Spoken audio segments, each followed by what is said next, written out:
నమస్కారం సార్.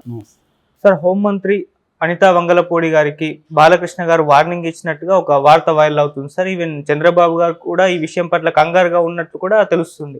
అసలు ఏం జరిగింది? బాలకృష్ణ గారు ఏ కాంటెస్ట్ లో ఆ వార్నింగ్ ఇచ్చారు? మరి అసలు దీని పట్ల మీ ఒపీనియన్స్? తెలుగుదేశం అధికారంలోకి వచ్చిన దానికి కారణాలలో ఒకటి ఏంటంటే జగన్ ప్రభుత్వంలో అరాచకత్వం నెలకొనిందని విపరీతంగా ప్రచారం జరిగింది.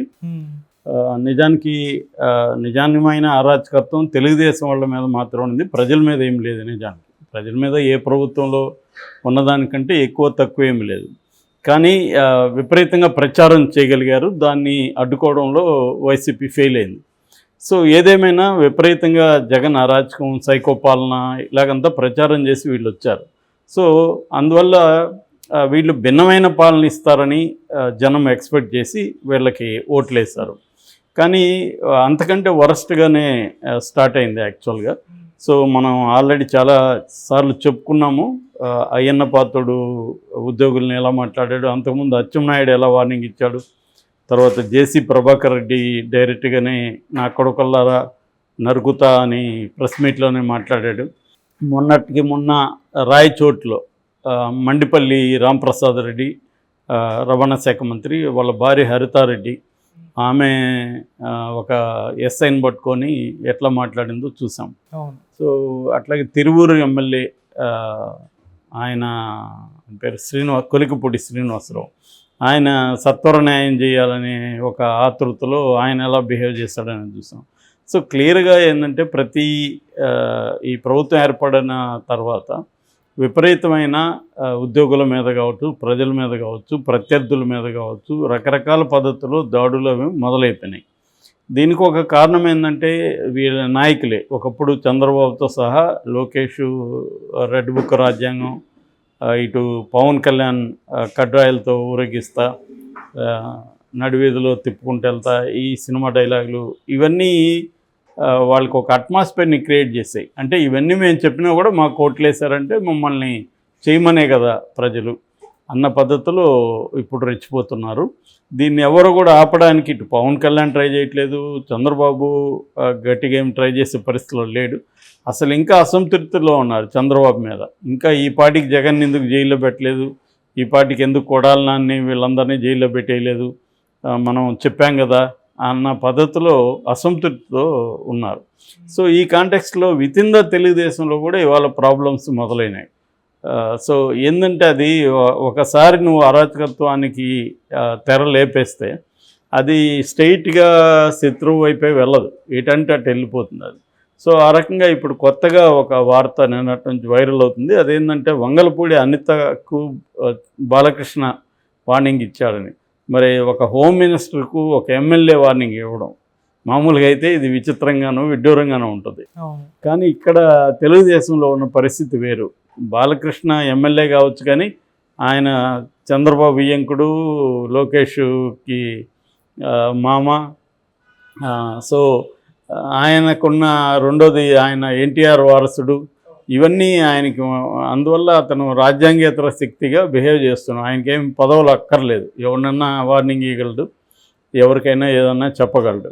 సో అది కాంటెక్స్టు. అయితే ఎందుకు బాలకృష్ణ వార్నింగ్ ఇచ్చాడు, నిజంగా వార్నింగ్ ఇచ్చాడా లేదా అనేది కరెక్ట్గా మనకైతే తెలియదు.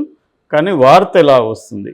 సో వార్నింగ్ ఇవ్వడానికి కారణం ఏంటంటే అమలాపురంలో 1 అనే ఒక పెద్ద హోటల్ ఉంది. ఆ హోటల్కి చాలా విఐపీలంతా వస్తుంటారు.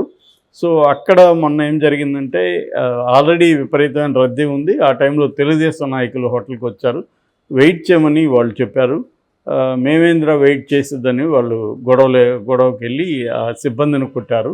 సో ఆ సిబ్బంది ఇమీడియట్గా అమెరికాలో ఉంటున్న దాని ఓనర్కి ఫోన్ చేశారు, ఎన్ఆర్ఐ ఆయన. సో ఆయనకు ఫోన్ చేస్తే ఆయన సీరియస్గా తీసుకున్నాడు. ఆయన బాలకృష్ణ క్లోజ్ ఫ్రెండ్ అని చెప్తున్నారు. సో ఆయన బాలకృష్ణకు ఫోన్ చేసి చాలా బాధపడ్డాడు. ఇలాగా తెలుగుదేశం వాళ్ళు చేశారంటే ఎవరు వాళ్ళంటే ఇట్లా అనిత అనుచరులంట అని చెప్పారు. సో ఈయన అనితకు ఫోన్ చేసి ఇలాగా మీ అనుచరులు ఇలా చేశారంట, కొద్ది కంట్రోల్ చేసుకో అని చెప్పినాడని చెప్తున్నారు. పాజిబిలిటీ ఉందంటే ఉంది. ఎందుకంటే ఆయన ఫ్రెండ్ హోటల్ ఒకరు అక్రమంగా వచ్చి ఇలా చేసినప్పుడు అనిత అనుచరులు కాబట్టి అనితకు చెప్పచ్చు, అందులో వార్నింగ్ ఉండకపోవచ్చు, ఇలా జరిగింది నీ దృష్టికి తీసుకొస్తున్నా, కొద్దిగా వాళ్ళని కంట్రోల్ చేసుకో అని చెప్పుండొచ్చు. బాలకృష్ణ స్థాయి చెప్తే ఖచ్చితంగా అనితలు అంటే వాళ్ళు ఫాలో అవుతారు తప్ప అంతకంటే ఏమీ ఉండదు అక్కడ.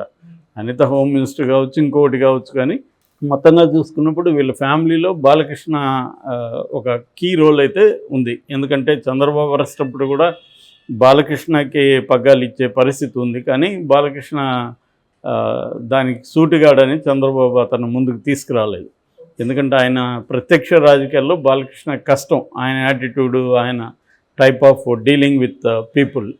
ఆయన ఏంటంటే మనసులో ఏది దాచుకొని రాజకీయంగా లోపల ఒకటి పెట్టుకొని బయట ఒకటి డీల్ చేసే వ్యక్తి కాదు. తనకి ఇంపల్సివ్గా ఉంటాడు, తనకి ఏమనిపిస్తుంది చెప్పేయడం, దాని కాన్సిక్వెన్సెస్ ఆలోచించకపోవడం అనేది బాలకృష్ణకు ఉండే నేచరు.